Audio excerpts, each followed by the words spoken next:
Hello, everyone, and welcome to the Rouge Rugby podcast, focusing on real Canadian rugby. I'm Stu Hardy, joined as always by Derek Brissett. Derek, we've had our first round of MLR action for 2023. 6 games over the weekend. Very few clashes going on, just like an hour overlap in some circumstances. What did you make of the weekend? I loved it. It's very nice to have the MLR back. Obviously it's always fun when we have the full slate of games to kick off the first week. And as you said, it was fun, man. Got to come home from work on a Friday, and the Arrows versus Rugby ATL was the first game of the weekend on Friday night, which kicked off a very lovely, lovely long weekend here in Ontario. Mm-hmm. Right. So basically got to watch rugby all weekend. And then on Monday, you could still have that time to relax. It was great. Mm-hmm. It was great. It was perfect. The Arrows lost, unfortunately. We'll get into that in a minute. The Saracens also lost. So it's been a tough. The Leafs lost to the Blackhawks. It's been a tough weekend sports wise. So yeah. Yeah. At least Well, beat Montreal on Saturday night, but then they lost yeah. to the Blackhawks and ruined it. So. Yeah, no. Well, I gotta say that the Ospreys lost as well, but then Well, that's a again, given. well, not really, because Yeah. half their squad is the Wales starting 15, or maybe not, Yeah. depending on if this strike action goes ahead. Well, But their squad we'll is never know. half of the Wales starting 15, which is also losing. Yeah, but if you know why they're losing, then it That's makes true. sense. Yeah, that's true. Anyway, let's focus on this continent and let's get started on MLR. And as you said, the opening game of the weekend was the Arrows versus Rugby ATL, also for the Fire and Ice Cup as well. This, so the final score, I'll start with the end first. I'll mix it up. Uh, ATL 17, Toronto 10. Now, losing bonus point, and when you take into account all the other games that happened this weekend, the Arrows were the only team to get a losing bonus point. So they are currently fourth in the East and seventh overall. And That's especially after last year, where there would be 2 games which would be away from home, and the Arrows would you know, not put in the performance they needed to and would basically walk away from those 2 games with 0 points. So getting at least a losing bonus point is definitely an improvement. But I would say that is the score in the 80th minute, because in the 75th minute, it was 17-0 to Toronto. And that's where we get into the meat and potatoes of this game, was that the Arrows had a lot of scoring opportunities that unfortunately went to waste. And if looking back on this game, a lot of it was due to handling errors, um, poor communication between the players, not really understanding where they need to be, not enough attack speed coming into place.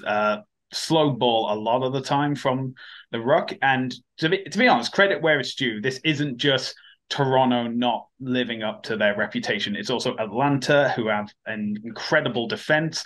And, I think this game this weekend was the most even of both teams. If you look at Atlanta's try scoring opportunities, Moen and White, both about 10 minutes apart in the 13th and 23rd minute, came from open play, but using kicking strategy to get the ball where it needed to be, pushing the Toronto defense from one side of the pitch to the other, and then being able to score.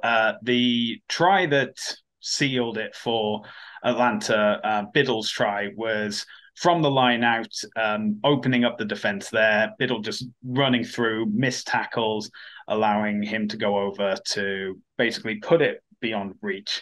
And the only issue I would say for Atlanta is the failure to get that bonus point try, where it looked like they were really close to getting that. If it hadn't been for a knock on in that build up, then that would have been definitely positive for Atlanta.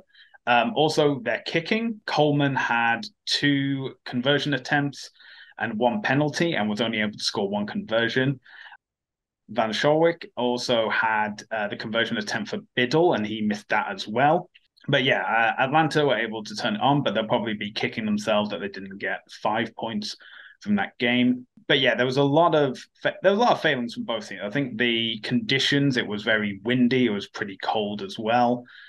This is obviously mid-February still in Atlanta, and whilst that's practically tropical weather Yeah. for us north of the border, it's still pretty cold as well. Handling errors from both teams. But yeah, Toronto were just unable to capitalize on any opportunity. For example, they were they had the man advantage just before halftime and at the start of the second half with Tina Rasmus being yellow carded for talking back to the ref, I which want to know is what he said. I want to know what he said.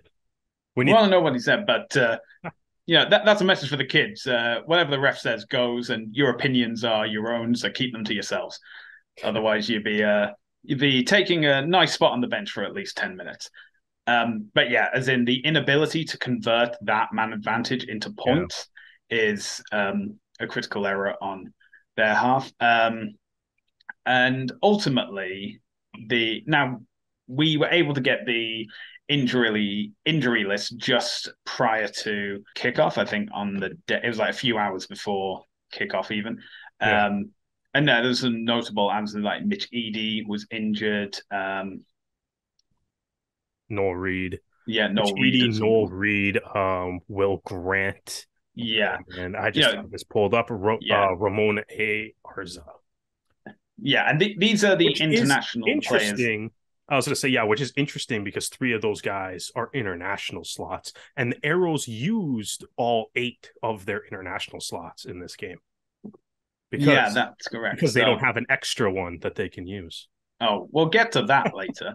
But yeah, so when you have these international players and when you have limited spots like this, then the Yeah, plan is definitely to have all eight players be used. And it's I think it was but careful wrangling of like what you could have, who you could have, where you could have them, and well, yeah. The point yeah, I was kind of trying to make with that was just like it'll be interesting to see because you have Arza, Edie, are both listed, and Grant as well, but he doesn't necessarily apply to this.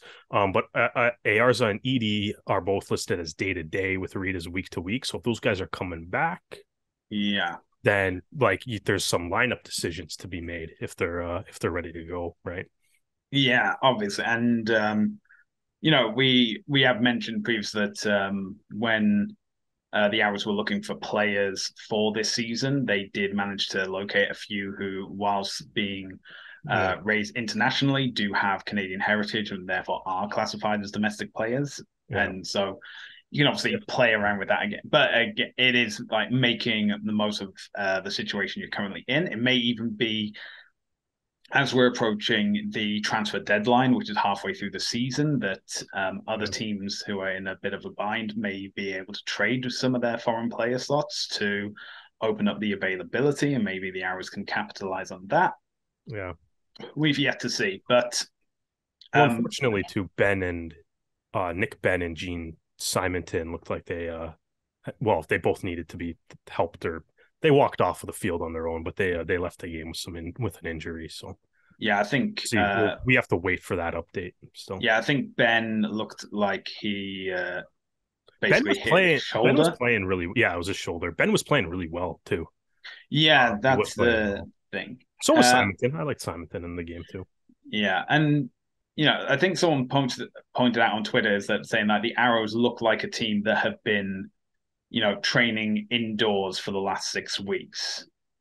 But then Yeah. I can Um. you can also argue that for Hey. ATL as well because they were pretty sluggish Well, at the same time. it And is. I mean, historically, like obviously the Arrows do have to train indoors, and like historically now they're 1-4 in season openers yeah, in the history of their season or yeah, of the franchise, right? yeah. So To be honest, it's got me thinking that with the announcement of Miami joining MLR, maybe now's the time to the background staff to get in contact with them and say like, hey, if the season's starting on this date, how about we do our final preseason against each other in Miami, and the arrows can stay there for like two It's weeks like just to like warm up essentially. And travel costs and yeah, stuff, though, right? That's why like most of the preseason games are all against teams that are close to each other.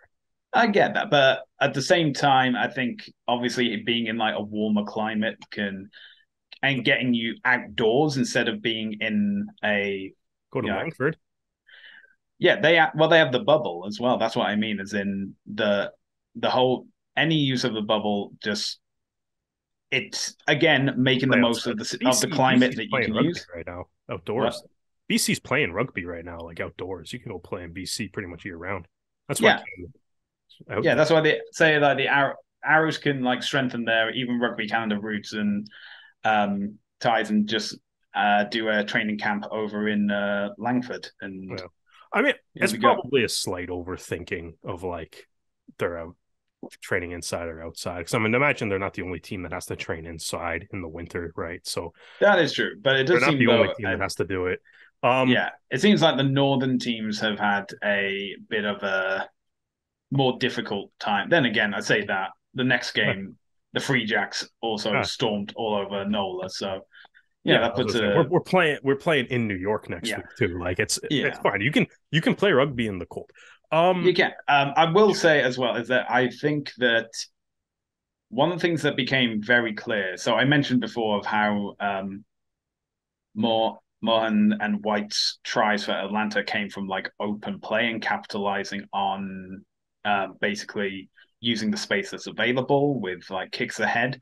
And essentially, as soon as Shane O'Leary came onto the pitch and there were two kickers for the Arrows, that's when their attacking plan opened up and we were able Yeah. to get Richardson over for a try. Malcolm very close to getting a try himself, but having to settle for a penalty. But Well, I think, it's something I've mentioned in the past. Like, and anyone who follows Squidge Rugby has seen his video on the importance of kicking in the yeah. modern game, and therefore having the certainty of two players uh, with that kicking ability to therefore open up the attack to like snipe through defensive lines and because the Arrows have signed something like impressive wingers, impressive centers as well. And if you can utilize that, Yeah. then tries should be flooding in, no Yeah. problem. Um, I'd also like to see. I know like Ross Brody did a load of box kicks for this game as well, as he does again for not against for Rugby Canada as yeah. well. Um, but yeah, if you can have Brody, Malcolm, and O'Leary as kicking threats, then the Arrows attack suddenly turns on, and it's suddenly three times harder for teams to defend against you if you're just like Yeah. exposing spaces and getting players over. And it's an option, and obviously as the season progresses, we'll see how that comes along. But yeah, Oh, O'Leary and Malcolm combination definitely yeah. reminds me of their 2020 unstoppable run for the start of the season. Yeah, it could only get stopped by a global pandemic. Yeah, that was so I wrote an article on our new rougerugby.ca website that you can go check out. New Arrows blog called The Black Box. That people seem to be enjoying right so far. So being getting some nice positive feedback on that, which is lovely to hear. So I wrote on that my first thought after the game was should the Arrows try O'Leary at 10 and Malcolm at fly half next week? Um, Basically because as you just kind of alluded to, Stu, the change in the attack was noticeable. And I saw one comment on Reddit that was saying that like they didn't think that Malcolm played poorly enough to get bumped. And I don't think this is about if guys played poorly or not. Yeah, It's I think I'm looking at it as because I don't think Malcolm played poorly. I don't think Kieran Breen played poorly either, who's going to be the other guy that gets shifted around in this. But it's like I think it's about trying to find because as we kind of mentioned here, we didn't mention it yet, but when you see that Arrows lineup that they put out, there's 11 guys making their Arrows debut, right? yeah, which is wild. And only 3 of them have played in the MLR before, right? So that it's a very new squad. It's a there's an awesome video. Brian Ray did a season preview video for America's Rugby News. It's up on Ray's Rugby YouTube channel, and he like talks about the roster transactions, but he has like a board behind him, and he's like pulling names down. And at the end of his like who the guys that have left the team, and it's like it looks so bare. Like it doesn't really stick with you how many new players are on this team until you see the actual visualization. So I thought that was a really cool video. But there's a lot of new players on this team, so there's part of that like as you kind of said, it seems that some of the attacking errors may have been just a cohesion kind of issue, which is it's a new team or a very new team, or at least a lot newer than we're used to. So the Arrows usually don't have this much turnover, so it's a bit of a new team. But I think also part of that is going to be the Arrows coaching staff is also going to have to, there's so many guys that can play multiple positions that it's like you have to figure out what's going to be the most effective way to deploy the guys that you have available to you. Yeah. And I think in seeing O'Leary and Malcolm at the 10, O'Leary at 10 and Malcolm at 15 after O'Leary came on, like I feel like the attack was like, to me, it looked noticeably better. It looked faster, and then obviously they scored the try. I thought through the most of this game, the attack was very like stagnant, wasn't really going anywhere. Like you said, they generated maybe a couple up. They got a couple penalties, which gave them opportunities for lineouts that were close by that didn't necessarily work out. Those were probably the biggest scoring opportunities. There was a dropped ball that looked like it could have led to a try as well. But for the most part, it was pretty like Atlanta had it shut down. Like whatever the Arrows were trying, Atlanta had it shut down, and that's to their credit. There was that stretch of play around the 56th minute of the game as well, where the Arrows, Reese puts up a box kick, and Malcolm gathers the ball out around the Atlanta 10-meter line, and like 20 phases later. So good ball retention, good patience. You're trying to open something up. It's not there. 20 plus phases later, Richardson tries a pass that's almost intercepted by Talapusi, but he drops it. So they go for the scrum, and that scrum's like 5 meters behind where they started 20 phases ago. Like Atlanta's defense, to their credit, unreal line speed, and they made their tackles. They didn't miss very many tackles, which is like 2 things that you really want your defense to be. But as O'Leary demonstrated, one of the best ways to get around great line speed is to go over the line. And that worked out really well. And I think, like, as you said, right, I think O'Leary and Malcolm, to me, gives you 2, especially with Malcolm's ability to play fly half as well, which obviously he's a great fly half, right? It gives you 2 unreal playmaking options in your back line.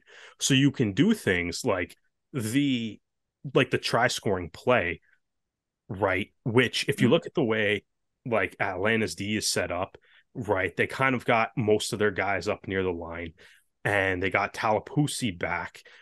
But if you watch that play, because they have the scrum that's kind of in the middle of the field, so they do like the split backs and stuff, right? So you got O'Leary on one side with Richardson and Breen, and then on to the right of the scrum was Malcolm and Goodall on the other side. And when Cole Brown comes out of that scrum, he goes towards Malcolm, right? Which, if you watch the Atlanta scrum half, comes off and follows Brown, probably should be doing. But the first like 3 or 4 Atlanta forwards that break off of the scrum all go over to Malcolm's side. So nobody goes over to O'Leary's side, because you have to respect the fact that Sam Malcolm's about to get the ball. Right? And then switches that, and there's nobody really covering that side anymore. Kicks it over. The chase is on. Talapusi, I'm not really sure what Talapusi did, to be honest with you, because he's off the screen for pretty much the whole play. So he's either lined up pretty out of position and the Arrows spotted that, or he bit really hard on that fake. Because when he finally comes on the screen, he's booking it across the field. Like, he's doing his best to try to get over there. But he's doing his best to try to get over there.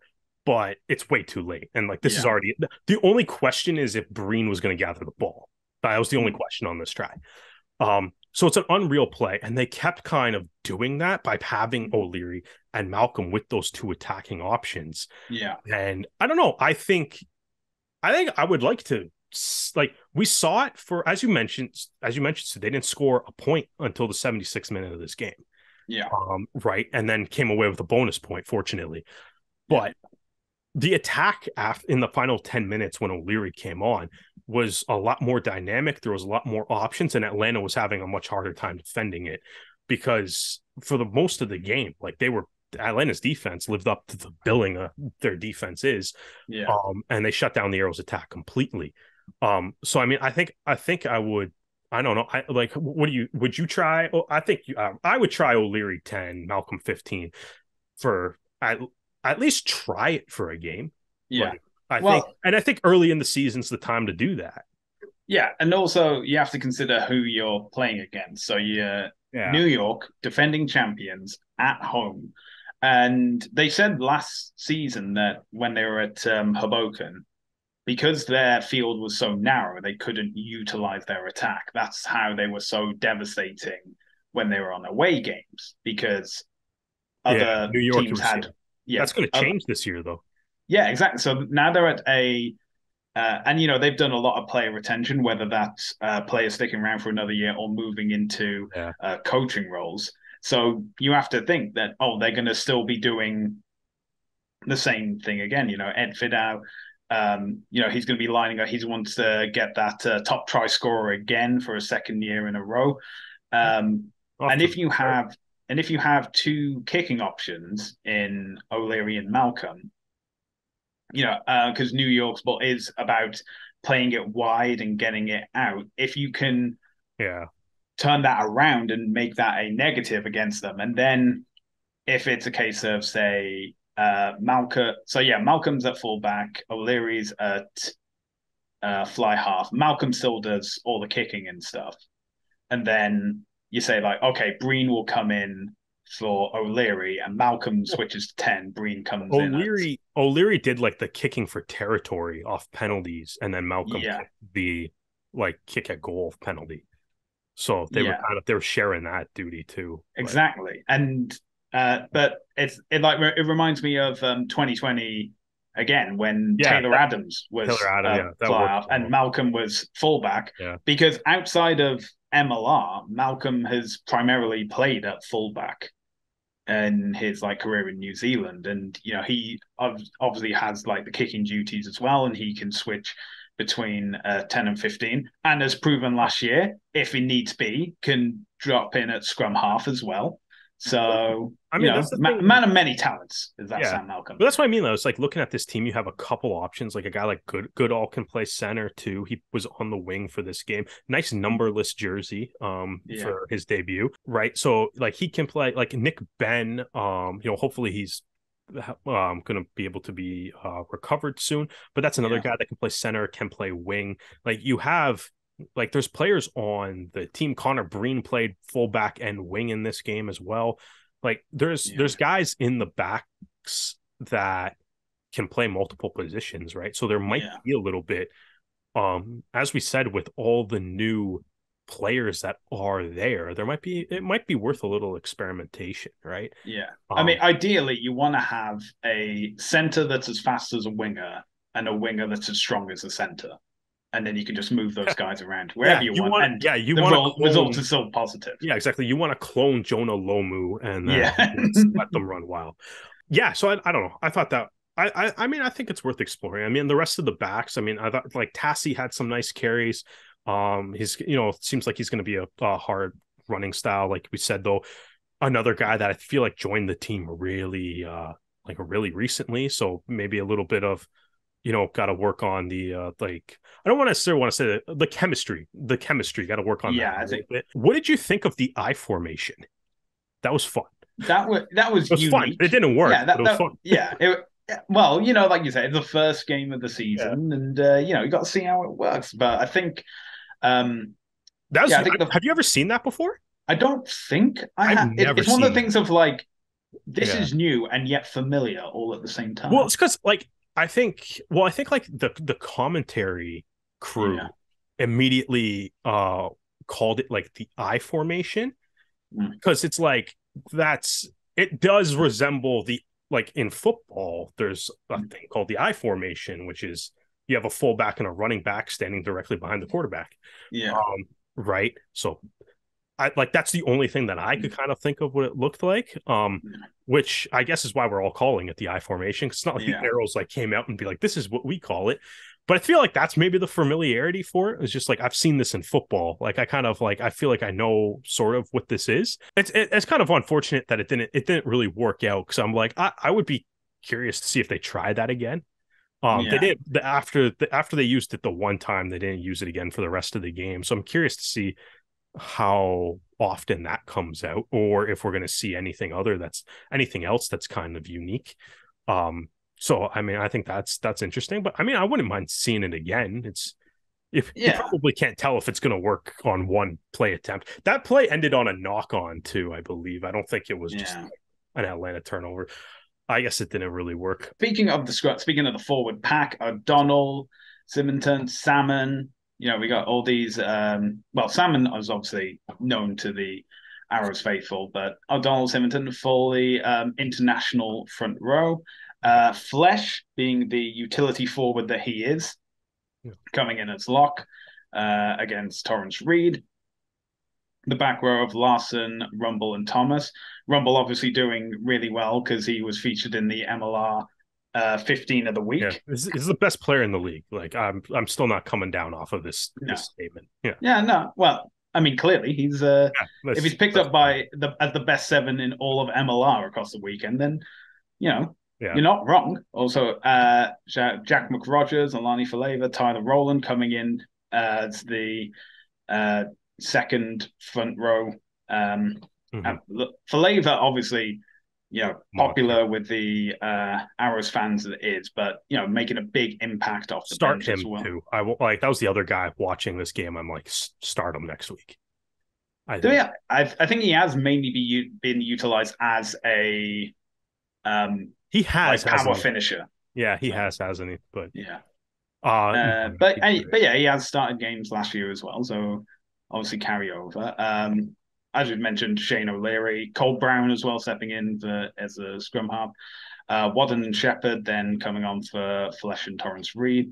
Fabian Goodall, obviously, well done for him to come on earlier in the game than initially planned. And yeah, hoping that the injuries to Ben isn't too severe, and as well as Symington as well. So When hoping you those guys. started this, I thought you were going to go into like what you thought of how the pack performed in this game, set piece, and then maybe in open play as well. Yeah, I think the set. It's basically a different year, same result when it comes to lineouts. I don't know what it is that the arrows are doing, but it's still not clicking It together. was it was good after the first 10 minutes.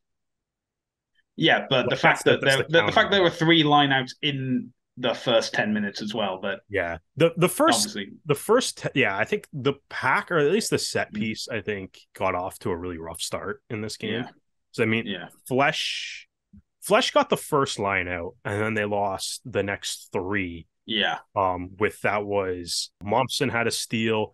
Then I think Thomas had a drop that ended up on the ATL side, and then ATL just took the ball and did whatever they did with it. I don't remember. yeah, And then there was an obstruction call too on yeah, one, which I'm not yeah. sure if there was. Does an obstruction call count as a lost line out, or is that a penalty after the line out? How I does that don't, actually get recorded? I that's the Genuine thing. question. I've tried to look back on that obstruction cut, and because there's so few angles used, It's it's obstruction. not it's not like when Canada at the World Cup last year in New Zealand was they started doing the drive and the USA didn't engage, so therefore it's not a Court maul. So, Micaiah but Torrance Reed is in front of Corey Thomas when he lands. That's what it was. yeah, Yeah, that's what it was. I know I think that's like a very like that's a razor edge call to make, in my opinion. But Yeah. I mean that's what the ref did. So Yeah, so you have those three lineouts, and then the first scrum that the Arrows have the feed on, Atlanta wins it. Yeah, That was a rough start for the set piece. yeah, But they did get it like after I don't know what was going on in the first 10 minutes. But which is unfortunate because especially since two of those lineouts were in really, as you mentioned, were in really good scoring opportunities. They were like 5-10 meters out from the Atlanta try line. So like two early scoring opportunities, the Arrows ended up leaving points on the board. Obviously that could be a big momentum shifter for a game too. yeah, But I think after that first 10 minutes though, like the line out did get a lot better. It kind of everybody seemed to kind of settle down. Flesh and Thomas had a fair number of line out takes too. Defending the maul, they were really good. Micaiah Torrance Reed and Mason Flesh did a pretty good job defending the lineouts as hmm well. yeah, Flesh had one really nice, just straight up steal in the lineout too. It was great. They started winning some scrum penalties of their own. Gene Simonton definitely making sure at the Atlanta front row knew that they gave up a penalty on a couple scrums, yeah, which I definitely love to see. So I like that they were able to kind of bounce back on that.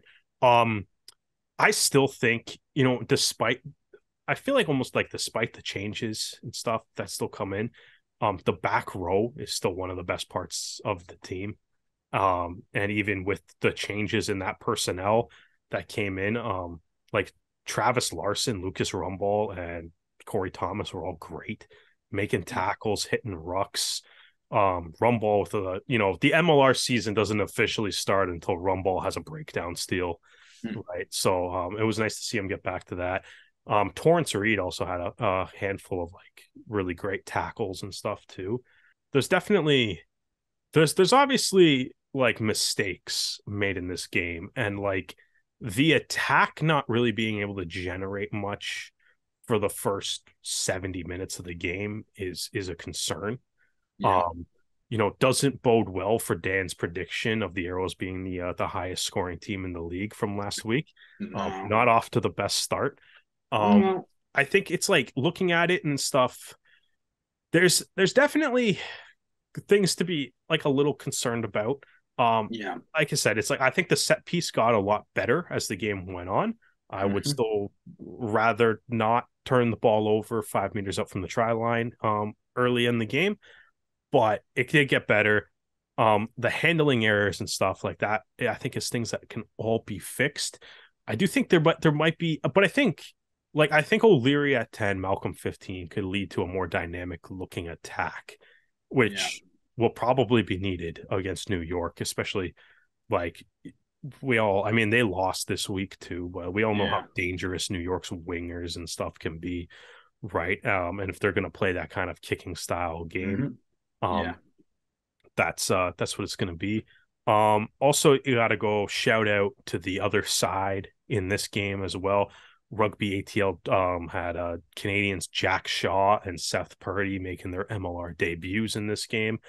Jack Shaw got the start on the wing, played most of the game. Was really almost he almost set up a try for Rugby ATL, but Austin yeah, White knocked it on in the build yeah, up. But so like he looked pretty good. Seth Purdy came on really late in the game, but still a debut. So that's exciting too. Unfortunate that Heaton and Barton didn't play in this one, but Atlanta still got some of the exciting Canadian talent there. Two guys that they drafted. Purdy was fourth overall. I think Shaw was somewhere in the second round. I can't remember exactly where he went right now. But yeah, no, that was exciting to kind of see, especially for Shaw. Shaw played the whole game and actually made a bit of an impact. So that was always nice. That's nice to see a couple Canadian guys getting their MLR debuts as well. yeah. Yeah, well, that next game against New York, which will be coming up this Sunday at 3 p.m. on Eastern Standard Time, and it has been announced that this game will be on TSN4 as well as TSN.ca and TSN Plus. So make sure you have your clocks at the right time, get ready to go. Remember that 3 p.m. 3 p.m. Eastern Time this Sunday. All right. So that wasn't the only MLR game this weekend. In fact, an hour after kickoff was the second one. This was NOLA versus New England. A lot of Eastern clashes going on in the opening Friday. Mm-hmm. NOLA, New England, and New England have the second most Canadians in MLR after the Arrows. So, of course, they clearly won this game. They None of them scored, also but had last names on the back of the jersey, which I'm very certain also contributed to the fact that they won this game. they did. However, was the fact that they put last names on the back of the jersey canceled out by the fact that you couldn't read the numbers? Yes, Yeah, I guess. yeah, I guess so. New England's numbers stink. Yeah, I don't know what else to. They need to. I mean, I know they have a handful of different jerseys they can wear. I hope they do something to change that yeah. at some point. Well, anyway, yeah, 5 tries. Poland, the only player in MLR to have scored more than one try at the time of recording for the 2023 season. But yeah, NOLA only able to score their points in the first half with it all 12, 2 tries, 1 conversion. New England, on the other hand, 5 tries, getting the full 5 points from the win and the try bonus point. 2 of which were under the sticks, which was Potros's and Poland's first try.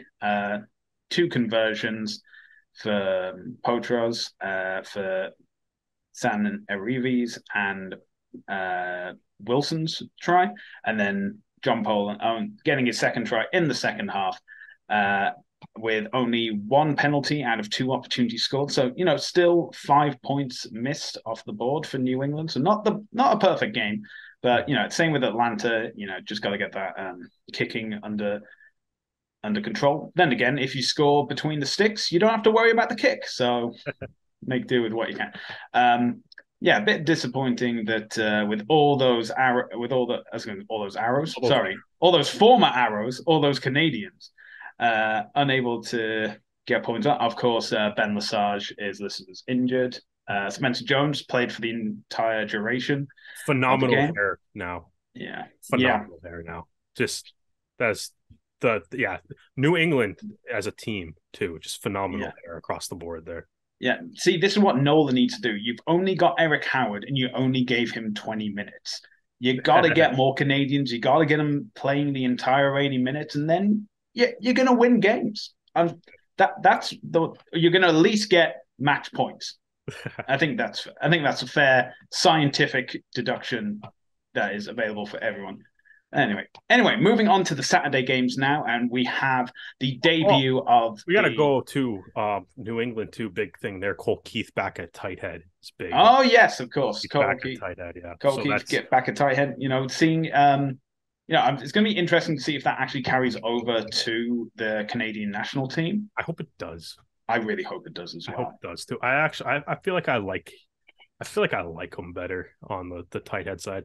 I know it doesn't necessarily change a whole lot when you're in like open play, but yeah, I think the scrum, like New England's scrum, looks pretty good in this game too. Yeah. So like that scrum's there. I want to see them break out the all Canadian front row at some point though. Yeah.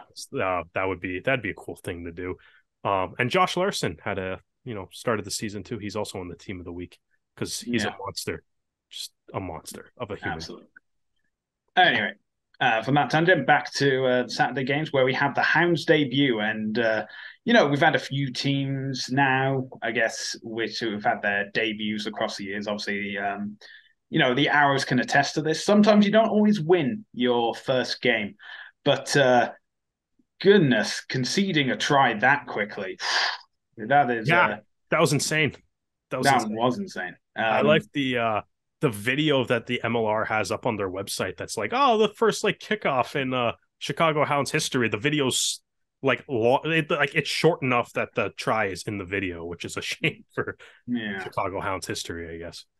Yeah. Well, obviously not a good start for Chicago. Great start for DC, who were able to get 2 tries before Chicago got there first. So Gross, as we mentioned, was able to get that try within like the first minute. Bravaro able to get in the 17th before Thornton was able to become the first Hounds player to score a try for their team in MLR games.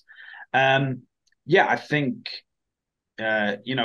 obviously, if we're talking about new players, with the Arrows being a new team entirely, and I think a lot of the talk of like, oh, it's the two highest scoring teams from last year, a lot of their players coming into this new team, and you think they're going to be like a rugby powerhouse. But it didn't really seem to materialize. There obviously were opportunities, like Luke White, another player who made the MLR 15 of the week, scoring a try in the 68th minute. Yeah, as in, well, DC had already gotten the try bonus point before half time with DC further tries from unreal. Sushon and Sau before part-time coach and full-time player Baker was able to get over at the start of the second half. And to be honest, if you're the team that's already leading and you score a try at the start of the second half, that just kind of kills any momentum the other team has. So, but then again, Charlie Abel was able to get the try for Chicago in the 49th minute before last year's DC captain Danny Tusitala was able to go over just before the second hydration break. And then Luke White, as I mentioned, was the last player to score for both teams, getting that try, with Luke Carty being pretty decent from the boot, getting 2 conversions and 2 penalties, with Abel's being under the post, so therefore not needing a kick. But yeah, Beauchamp getting a yellow card obviously didn't help in the 32nd minute, which obviously helped lead to Sau's try. 2 tries. Fun? It's 2 tries. Oh yeah, but I'm saying Sau's try, and then Sushon first, and then Sau's try. So technically, we're both right. But interesting that this game is 2 teams that are now going to be on a bye this week. DC and Chicago going to take some time to recover. Obviously, Chicago looking to check that Carty will be fit when they play their home opener next weekend at SeatGeek Stadium. That'll be the first time any team will played at SeatGeek, because the round after that, I believe that is when the Arrows go to Chicago. Yeah. So yeah, giving Chicago a little time to dust off the cobwebs. Toronto's got back-to-back games against the teams in new stadiums. So they got New York next week and then Chicago after. Yeah. Huh. I didn't notice that. Breaking in all the new stadiums. Yeah, well, we got to make sure they're right, and I think the best way to break in is to demolish the home team and be like, "Hey, life sucks." There you go.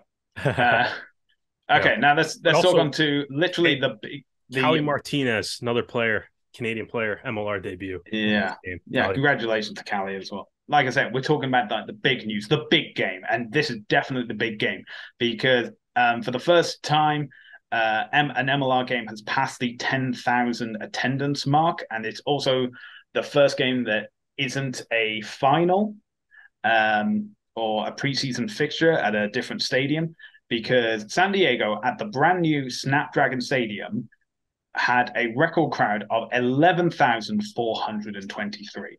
And watching on TV, Snapdragon Stadium looks amazing. Unreal. Absolutely. I mean, it obviously helps that it's a stadium that is designed for television broadcast as well. So you have, it's also the fact that the lines are painted solely for rugby. There's no like faded out soccer lines or football lines, as the I-45 feud would attest to.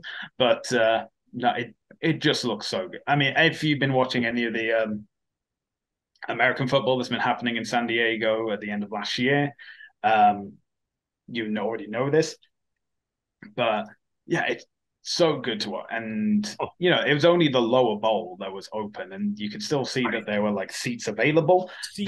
But I've got to give credit to the San Diego like marketing team, because they're on it. They are getting it done. And they've already sold 9,000 tickets for this game against New England that's coming up this weekend. Wow. Yeah. Phenomenal.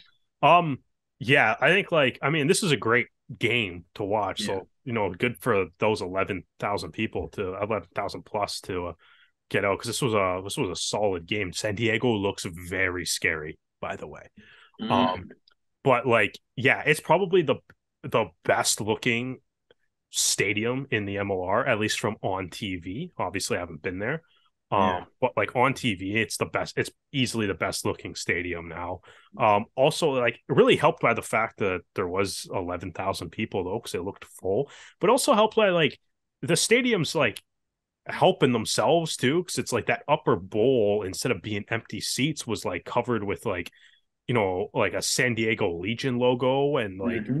all like that stuff. So it's like it looks full when you see it on TV, and when the camera's trying to follow like, a box kick that goes up high or whatever, and like the camera follows that, then you don't see empty seats. You see like a giant San Diego Legion logo, Yeah. which is also great. So yeah, that was phenomenal. The jersey matchup wasn't the best, I must say, Oh no. too. I, you But know, hey, that's you, we'll sort yeah, that out later yeah, next time yeah. Utah We were and San Diego saying play. earlier about like how, Maybe we're the green one, San Diego, next time we yeah, play each other. yeah. Now I've seen like Utah's jersey in play. It looks horrible. It's I don't think it so. looks horrible. It's just I it I doesn't don't I work don't for like that the playing another front is red white and team. the back is red, especially when you're playing another team in which the Yeah, jersey is a mix it of, was, of yeah, black and red. it was weird because it was like San Diego's jersey didn't have enough black on it, and like Utah's jersey didn't have enough white on it. Like, you Yeah, can tell them apart, and I'm sure they're definitely different enough. I feel like if you were playing, you could yeah, tell them apart pretty easily. Um, but it was like, yeah, it's like on TV. There's certain angles where it's like all you see is red jerseys. yeah, But that's besides the point though. But the game itself though too, like, San Diego looks very good. To yeah, your point, Stu, Utah had no Canadians in the lineup. I wonder why they lost. yeah. Um, Absolutely. but like, yeah, San Diego's back line terrifying. They looked so good. Ma Nanu looks maybe the best he's ever looked in the MLR right now. In the first game, I don't like, if they get that going, San Diego could be a very scary team in the Western Conference. Mhm. And Justice Sears Duru made his even further than Southern.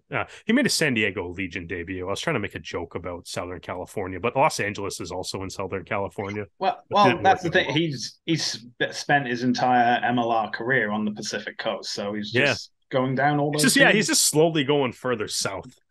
Yeah. Once Mexico City get their team, that's where he'll be headed. Yeah. But yeah, as in, Yeah, so San Diego able to get their bonus point before the second hydration break. Utah unable to clinch it at the end to get at least a try bonus point. yeah. Through. Just a really strange ending of that match, but yeah. Yeah, I think again Utah will be disappointed. San Diego thrilled, the fans ecstatic, and I know like the current record that we have for MLR games is the 2021 final, which I think was like 9,000, and the preseason game between I think it was like Austin and Utah Yeah, it at was. a Yeah. Giants 8, which was over 9,000. But if with a stadium that nice, San Diego can like get the top Oh, 10 attendance records for however long it needs to be. well, I That think is a beautiful stadium, and it's they're gorgeous. very lucky Yeah, to have it as their home.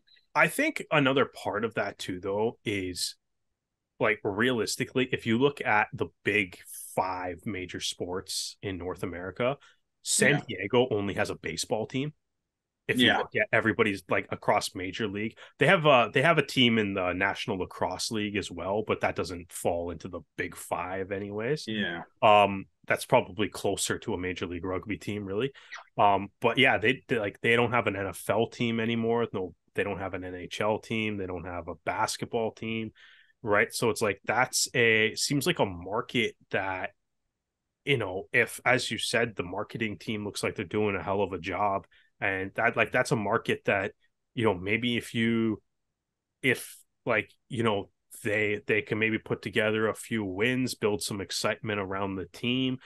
They have obviously a handful of really marketable players, a lot of USA Eagles, and then obviously for the for uh people that have come in with a previous knowledge of rugby, they have one of the greatest players of all time in Ma Nanu as well, right? So there's a lot that they can do with like as far as players and being able to market them. And they're probably them in Utah might be the two MLR cities that are like there's not a whole lot else like around them as far as like major professional sports. Yeah. So it's like that's a that probably is a market that we should all definitely be keeping an eye on, because that's incredible to do that in their first game. And you said they already sold 9,000 tickets. I hadn't heard that, but that's incredible too. Yeah. And just that the current tenants of Snapdragon are the San Diego State Aztecs, which is their football team, and San Diego Wave, which is the National Women's Soccer League Yeah. team, who are having. So you have two other teams. Just checking the NWSL league begins. Not entirely sure, but it says runs from February to October. But Yeah, I yeah, don't know. and either way, I'm not so obviously not 100% sure, but it doesn't seem as though there's going to be any clashes with Yeah. them. Well, they don't have an XFL team either. I can't remember who's in the XFL. I can never. Which version? Because The everyone one only that's seems to be playing lasting right one now. season, and then The one I don't care about what team he hate me played for 20 years ago. uh, well, interesting. The XFL has Arlington, Houston, Orlando, San Antonio, DC, Seattle, St. Louis, and Nevada. But it seems that all the players are located Yeah, so in they're doing some Dallas. camp thing. Yeah. Okay, so a couple MLR cities there, but obviously Dallas is one. We'll get to that game soon. But Yeah, yeah. So San Diego's like, I mean, ultimately, it's like there's not, at least from I don't live in San Diego, but it doesn't like they don't have a lot of major sports teams there. So yeah, perhaps an opening for the San Diego Legion in a yeah, position that looks phenomenal, because they've been waiting for a stadium for a while. They've played some yeah, interesting setups over the years. yeah. I absolutely get that. But yeah, it's good for them, Yeah, and they're utilizing it well. So excellent. yeah, it's great. All right, so we move from Southern California up the north, staying on the Pacific, as we have the MLR Championship game revenge match as Seattle hosted New York to close out the Saturday. Um, yeah, this is a game that you could start by saying, "Oh, it's for the purists. It's for the purists," because it was only penalties Yeah, to go with. Of typical Sam Windsor game. Windsor, Jay for Seattle. Yeah, there's a Yeah, lot of penalties in this game. yeah. Mr. Try Scorer, Ed Finau getting on that board, trying to get his tally started early. As for Seattle, it was Che at the boot getting 6 from 6 for his penalties that gave them an 18 points, and that was before Matthews was able to get a try 3 minutes before the death and under the post. New York, this is the part where we have to mention the Canadians because Mr. Coe, tis getting a yellow card in the 64th minute, and yeah, from that point, obviously led to Che's penalty, and then within the time frame, Che able to get another penalty. Thankfully, no tries conceded, but yeah, disappointing. Andrew, wagging my finger at you. Quinn Nawadi able to get in for 14 minutes, replacing try scorer Fida. And for Seattle, we had Nakai Penny coming on for Ronan Foley in the 33rd minute. Foley taking a bit of a knock, but hopefully he'll be okay. It's great to see Penny back as well, because I believe he got injured towards the end of last season. So that put him on Yeah. the bench for a long time. Um, yeah, obviously, as an Arrows fan, disappointing to see. First of all, Foley in Seattle colors, but also Yeah. seeing him go off injured as well. Yeah, pretty bruising encounter, but a lot of pride on the line, and especially with it being the start of the season, you want uh, to get it off well. This also marks, I think, it's like the second year in a row in which the defending champions lose their first game. It's true. So Yeah, it is true. the Nakai curse Penny strokes. played. Yeah, Nakai Penny played great in this game too. He had 13. Well, it's Nakai Penny. What do you expect? Yeah, exactly right. Yeah, Yeah, so he's great. Andrew Coe, despite that yellow card, had 135 meters, and he yeah, also looked really good. You can't get too mad at that yellow card. That's an intercept attempt. It's just if you catch it, yeah, it's tough because it's like if you bat it down with one hand, yeah, it's gonna get called every time. But if you yeah. one-handed catch that, it's try of the It's week. amazing. It's try of the Well, week. well, that's the thing. If you ever think you can go for the ball, always try and show both Yeah. hands, The and then interesting thing though, speaking of like lineup in yeah, key, not that thing. We'll get to that thing in a second. But okay, AJ Alatimu, one of their like best players from last year, starting on the bench, with Jordan Chait starting and showing perhaps why that decision was made in this game. yeah, yeah. I mean, you Because can't argue with the results. yeah, up until Matthews scored his try, like I mean, even like Matthews try aside, like they were like 3 minutes away from beating New York just by kicking penalties. Yeah, Chait was incredible off the boot, and he was good in play too. But yeah, so that's kind of an interesting thing to keep an eye on with Seattle's lineup too. yeah, A few other interesting things to look at on Seattle's lineup as well, yeah. Seattle's and New York's and New York's, lineup. yeah, because it was So formerly a Seattle player as well. yeah, that is. But it appears as that both Rugby New York Ironworkers and the Seattle Seawolves having the benefit of an extra import player in 2023 with New York player Brad Tucker and Seawolves player JP Smith have been granted exemptions that will see them considered domestic players this season, despite neither being eligible for the Eagles. And this seems to have stemmed from the previous time limit for residency. So if a player has been residing in a different country for 5 years, effective of January the 1st, 2022, that means that they will be qualified to play for the new nation of that they currently live in. Yeah. The thing is, though, is that Tucker and Smith have not been living in the United States for 5 years. They've only been living it for 4. However, the previous time length wasn't 5 years, but 3 years. So it meant that Yeah. they qualify under the old rule to play for their adoptive nation, but they haven't. So, It's and not if the rule you're anymore. confused, then join the club. So, and Yeah. what further compounds this is that England Rugby, recently sought clarification on the rule, and it falls under Regulation 8 because they wanted to get Namibia under 20 prop Patrick Schickerling under the premise because he had lived in England for 3 years prior to the cutoff date, as I said, January 1st, 2022.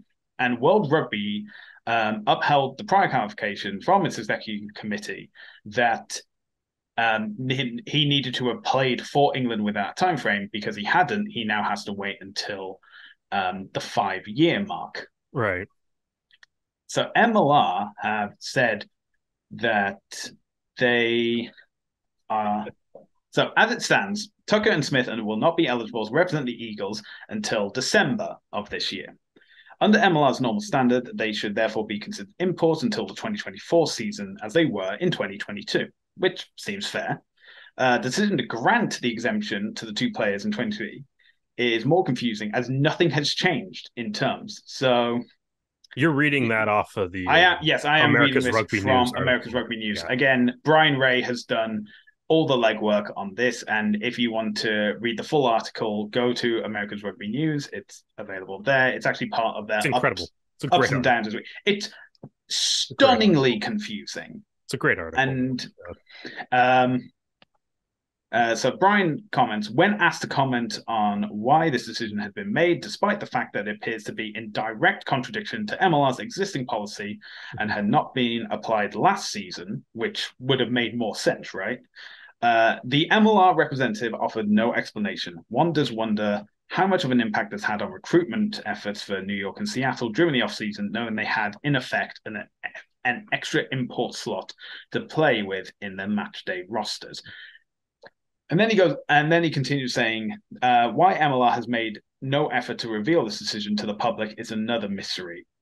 And he goes on to mention the communication issues with the disqualification of Austin and LA and their eventual disbandment. And it's to me, it's not just MLR. I think rugby as a whole has a communication problem.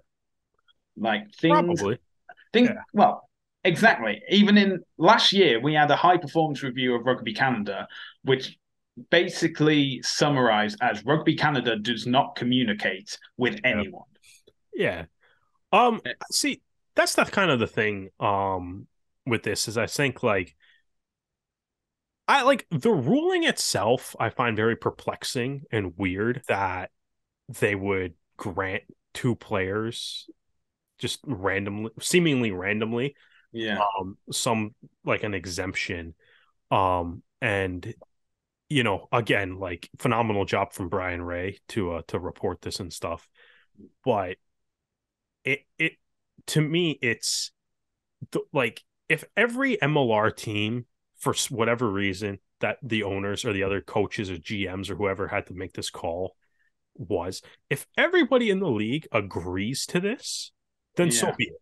If like all the teams are on the same page, being like, yeah, they're fine with this, then so be it, whatever. That's fine. The biggest issue that I have with, I mean, if those owners are like upset about it and just aren't saying anything, that's a different conversation. But to me right now, the biggest issue is just that it's like the communication thing. Like why, teams are putting out their lineups and stuff. And it's like, why? Like, yeah, like, and even after Brian Ray's article, the MLR still hasn't officially said anything about this. No. We're recording this on Tuesday night. It's about 9:00 or whatever. And it's like the MLR still hasn't said anything about it. Right. Like officially, it's just the work that Brian Ray's done.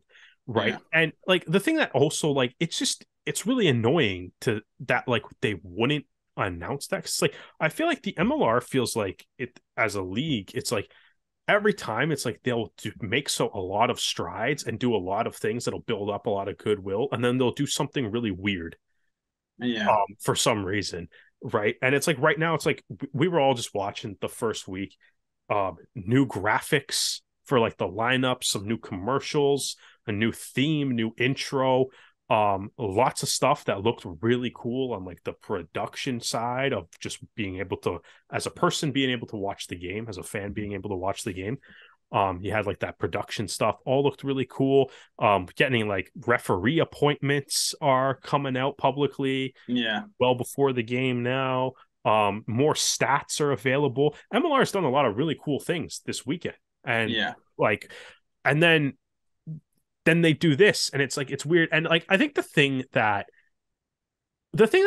annoys me the most about the not communicating it is it's like, if you just come out, say a week ago, 2 weeks ago, a month ago, when all the teams are announcing signings and stuff, and you're just like, hey, by the way, these two players are being given an exemption and will be considered domestic players for this reason, right? And like next year they're domestic anyways, but it's like, this is the reason. And like then you'd be like, okay, like, and then we could debate whether or not you agree with the reason, but that's what it is.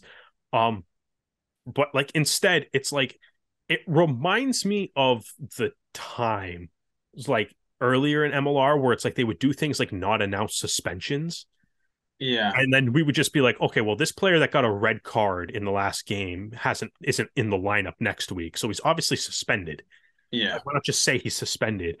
And it's like it kind of goes back to that because I'm like that's what I don't understand the most about the MLR's decision on this. Is it's like, did you think no one would notice like Yeah. that Seattle had an extra foreign player in their lineup? Like, did you just think that nobody would notice? Whether that's Brian Ray doing some great work on this article, or like just the fans in general, or anybody else. Like, did you think no one would notice that Seattle's using an extra player? Yeah. I just don't understand like that, because it's like, yeah, like we notice, like your fan base is smart. They're gonna notice that. Yeah. So I'm like, I just don't get why they didn't. To be perfectly honest, the ruling doesn't bother me that much as long as all the other teams and owners are on board with it, then whatever. I mean, all those other teams and owners, maybe they're looking for an opportunity to exploit a similar rule and get their own guys exempt or whatever. And maybe they're just being nice to Seattle and New York to open the door up for them to be able to do that later. Mm. But yeah, like, I don't know. I just don't get why it's not like, like what, like, what does hiding it do for you as an organization, as a league? Like, what do you actually Yeah. gain from not releasing that? Every other team that signs, as you mentioned, Stu, a handful of players that have come from overseas, it's like all the press releases are like, "Hey, by the way, this so and so has a grandparent that was born in Canada / the United States, therefore they are a domestic player," and then Yeah. everybody knows that that's what that player is, right? Yeah. I just don't understand that element of it, but It's yeah, it's that sums it up. confusing. Yeah, it's Yeah, just that sums it up. confusing. Yeah, So, all right, shall we move on to the final game of the weekend and go yeah. from confusing rules to confusing lines? Because Houston Houston playing again at Dallas at the was it Choctaw Choctaw Stadium, Stadium. which also seems to be the XFL training ground as well.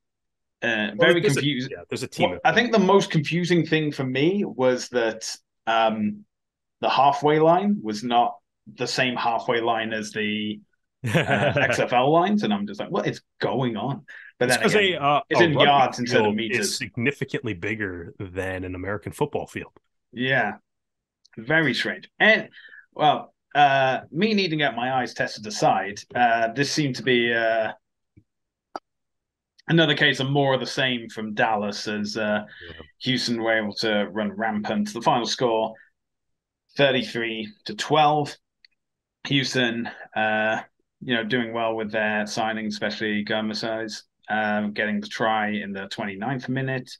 Dallas unable to score until the second half, but to their credit, they did get two tries, if only one conversion. Speaking of Canadians, Liam Murray and Dewald Cotsey started for Dallas, with Kyle Steeves coming on right at the end for Juan Pablo Zayas. Houston, Robbie Povey doing double duty, covering Drew Wild for a few minutes in the second half before then taking over from Carlo Denician, apparently, as a scrum half, which is Well, he didn't actually. Nick Boyer played scrum half. Nick Boyer did, but yeah, I know. I'm just messing around with like the whole confusion of moving the team around to get them to where they need to be. But yeah, Houston picking up a few knocks in their first game of the season. Obviously, not Yeah, great, especially with Van der Schiff getting that try and then coming off at the first hydration break. Goodness, and yeah, yeah. so Houston yeah, looks good, man. That was yeah, like, I mean, I know they're playing Dallas, but like that was a good first game for them. They got their attack looked dangerous. The nation kicking game just killed Dallas. Just yeah, absolutely killed them. And that yeah, so that was great to see. I thought Danny Barrett too looks in yeah. near mid-season form already. There's absolutely nothing Dallas could do to stop him anywhere near a ruck. Um, yeah, Dallas. I don't know, man. Dallas Yeah. might I don't know. struggle. I think they need more time with all their new players. New players. So I think though it, too, man. Great opportunity for Murray, Kotze, and Steve's too, though. Because I mean, obviously Murray and DeWalt Kotze started this game, but like, yeah, there's definitely like which is great because it's like that could be a huge opportunity to get time all year as a regular MLR starter. Yeah. And maybe Steves can move up and get a couple starts too. But Yeah, if you can get that that'll be Canadian nice. front row, that's Yeah, I know always they good should to. roll out the all Canadian front row for a game. That'd be fun. Yeah. All right. Well, that's all the MLR games of this week. But now we come on to our predictions for round 2. So, Derek, I'm just going to say the teams. You're just going to say who's walking away the victor. Okay. Sure. Okay. First up, Seattle versus Atlanta. I'm gonna go with Seattle. I think they look better. I get that. I'm going to go with Atlanta just because I think their defense has been impeccable. Although you are going up against the seawall, Yeah. I think Seattle, well, just by points, gave away 1 point more than Atlanta did in round 1. So therefore, I'm going to pick the defense of Atlanta. Next up, Utah versus Dallas. This is at Zions Bank Stadium, so I'm going to go with Utah for this one. Yeah. Same? Yeah, I mean, yeah. How's this? It's honestly, it's just tough to pick Dallas, man. Like I don't know. it's really, it is what it is. I'm sorry, guys. I love your jerseys. Yeah. Logo's cool. All right, Houston hosting NOLA. Oh, see, that's a big one. That's interesting because obviously NOLA, might have some high aspirations this year. Where is this game? This is at Aviva Stadium. We'll go with Houston then. All right. We'll go home team. I will spin the dice. I'm going to go with NOLA. I like that pick. That's a big game. That's an interesting, To that's me, a benchmark game. I think if you have guys like Dougie Fife starting, then I think it may make a difference, but we'll see. Right, New York versus Toronto. Yeah, I think I'm gonna go with Toronto on this one. Shocking pick. I know. And I'm going to be weird, and I'm going to pick the same team. I'm going to go with Toronto. You're going to pick well. Toronto too. Wow, it's almost like we have a podcast where we exclusively cheer for this one team. Yeah, I guess we really should go to their website, rougerugby.ca, and click on every link and listen to every episode as well, just to be absolutely sure. Okay, final game of the weekend, back at Snapdragon Stadium, San Diego versus New England. See, this is a fun one too, because this is another what are your intentions for the season game? Lay down your marker here. Yeah. I am going to go with San Diego because I don't want to see New England win. I am going to go with Canadians, so I'm going to go with New England. Fair enough. Fair enough. So, yeah, those are the 5 games we have this weekend. Seattle versus Atlanta, Utah versus Dallas, Houston versus NOLA, San Diego versus New England, and New York versus Toronto. That Arrows game will be available on TSN4, TSN.ca, and TSN Plus. Available. And the other games, including the replay of New York versus Toronto, are available to Canadians on the Rugby Network. As well as those games, we have the return of the DAZN Six Nations. Now, we should at least be getting 2 games this weekend, maybe 3. Don't know if that Wales player strike is going through as we are recording this on the Tuesday. But if you are looking for those games, those are on DAZN. And as we've mentioned subtly, I don't know if you may have caught this up, we have a brand new website, rougerugby.ca, which has all our episode links that are available on Spotify, Anchor FM, and Apple Podcasts, as well as any videos that we have recorded, which are also available on our YouTube channel, again, at The Rouge Rugby. And we are across social media, including Facebook, Twitter, Instagram, and TikTok at The Rouge Rugby. Derek, where can the fine people find you?